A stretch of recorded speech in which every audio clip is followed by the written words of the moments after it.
আসসালামু আলাইকুম ভিউয়ার্স, আমি তরিকুল ইসলাম। আজকে আমরা এই ভিডিওতে দেখব কিভাবে বিকাশ অ্যাপের মাধ্যমে পল্লী বিদ্যুৎ বিল পে করতে হয়। তো চলুন ভিডিওটি শুরু করা যাক। প্রথমে আমরা বিকাশ অ্যাপে লগ ইন করবো। আমার লগ ইন আগে থেকে করা ছিল।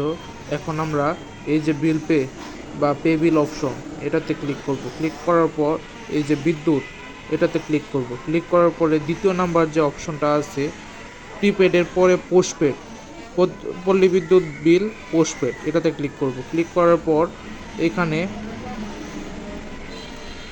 এপ্রিল নাম মে এটা দিয়ে নেবো। তারপর মাসের নাম দেওয়ার পর এখানে আমার SMS অ্যাকাউন্ট নাম্বারটা যে আছে সেটা দিয়ে দিব।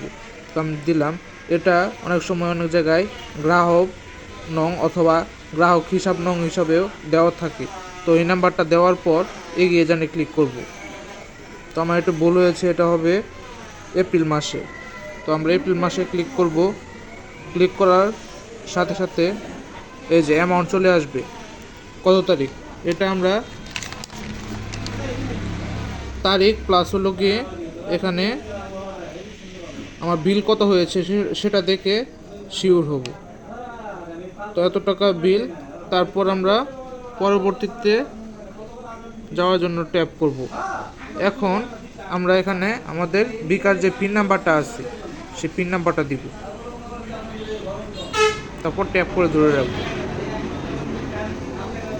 এই যে বিল পে সাকসেস হয়ে গেল। এখন আমরা পরবর্তীতে যাব। আমি যেহেতু এটা সেভ করব না, তো এটাতেই করব না। আর এখানে আমি এই বিলের রিসিপ্টটা ডাউনলোড করব। তো এখানে আমরা ক্লিক করব। ক্লিক করার সাথে সাথে এই যে রিসিপ্ট ডাউনলোড হয়ে গেল। এই যে আমার সমস্ত কিছু ডকুমেন্ট এখানে আছে, কত তারিখ, কয়টার সময়, তারপর লোকে বিলের অ্যাকাউন্ট নাম্বার, বিকাশ অ্যাকাউন্ট নাম্বার, তারপর লোকে ট্রানজ্যাকশন আইডি।